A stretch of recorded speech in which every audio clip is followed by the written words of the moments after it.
இது என்னோட weight loss challenge day 4 2026. So காலையில் எழுந்திரிச்ச உடனே டீடாக்ஸ் ரெடி பண்ணியாச்சு. நிறைய பேர் கேட்டிருந்தீங்க டீடாக்ஸ் ரெசிபி போடுங்கன்னு. டீடாக்ஸ் வந்து நான் இவங்க கிட்ட தான் பர்ச்சேஸ் பண்ணுறேன். ஏற்கனவே என்னோட ஜென்யூனான ரிவ்யூவை நான் கொடுத்துருந்தேன்.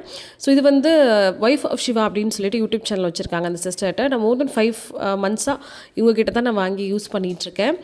என்னோட ஹெல்த்தியான விஷயங்களை வைக்கிறதுக்கு கொஞ்சம் நான் வந்து பார்த்திங்கன்னா திங்ஸ் எல்லாம் வாங்கி அரேஞ்ச் பண்ணி வச்சுருக்கேன்.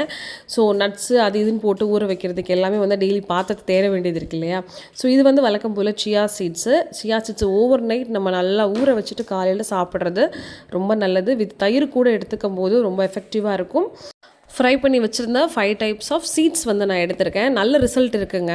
ஸோ நான் இந்த 15 days வந்து பார்த்திங்கன்னா எனக்கு ஹேர் நல்லாவே க்ரோத் ஆகிருக்கு. ஆனால் அந்தளவுக்கு நம்ம ஜங்க் ஃபுட் எல்லாம் வந்து கட் பண்ணிடணும். ஸோ அதே மாதிரி சீட்ஸ் சாப்பிட்றது, ஹெல்த்தியாக என்ன சாப்பிட்றோங்கிறது பார்த்து சாப்பிட்றதுனாலவே ஹேர்லேயே வந்து நல்ல சேஞ்சஸ் இருக்குது. நிறைய பேபி ஹேர்ஸ் எல்லாம் தலை ஃபுல்லாக வளர்ந்துருக்கு.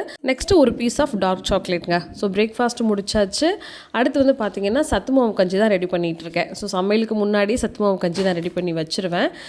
ஸோ ஸ்வீட்னஸுக்கு ஒரு ஸ்பூன் வந்து வெஜ் மால்ட் ஆட் பண்ணியிருக்கிறேன். இது வந்து சர்க்கரையோ நாட்டு சர்க்கரையோ கிடையாது. சத்து மாவு கஞ்சி காய்ச்சி வச்சுட்டேன்னா கொஞ்சம் ஆறுனதுக்கப்புறம் சமையலெல்லாம் முடிச்சுட்டு பசங்களெல்லாம் ஸ்கூலுக்கு அனுப்பிச்சிட்டு நம்ம சாப்பிட்டுக்கலாம். இதுவே ரொம்ப ஃபில்லிங்காக இருக்கும். 11 மணிக்கு மேலே பசங்களுக்கு என்ன ஸ்நாக்ஸ் நான் வச்சு விட்றனோ அதை வந்து கட் பண்ணி எனக்கு ஒரு பவுல் ஃபுல்லாக எடுத்து வச்சுப்பேன். மாதுளம்பழம், வாழைப்பழம், அப்புறம் கேரட் டெய்லி சாப்பிட்றேன். ஹேர் க்ரோத்துக்கு கொஞ்சமாக கொய்யாப்பழம் எடுத்திருக்கேங்க. ஸோ இது மத்தியானத்துக்கு சத்து மாவு கஞ்சி வழக்கம் போல் தயிர் கலந்து சாப்பிட்றேன். கவுனி அரிசி கஞ்சி இது சாப்பிட்டா நமக்கு அதுக்கடுத்து பசிக்காது. ஸோ பசியை நல்லாவே கண்ட்ரோல் பண்ணுது. அது கூட கொஞ்சமாக இன்றைக்கி மீல் மேக்கர் வெஞ்சனம் நான் எடுத்துக்கிட்டேங்க. ஸோ சாயந்தரத்துக்கு வந்து சீனி கிழங்கு முடிச்சாச்சு டின்னர். ஸோ டின்னர் மேக்ஸிமம் ஒரு 6-6:30 மணிக்குள்ளே முடிக்கிறது வெயிட் லாஸுக்கு ரொம்பவே நல்லது. நம்ம பாடி ஹெல்த்துக்கும் நல்லது. ஓகேவா? ஸோ நாளைக்கு என்ன டயட்னு பார்க்கலாம். பாய்.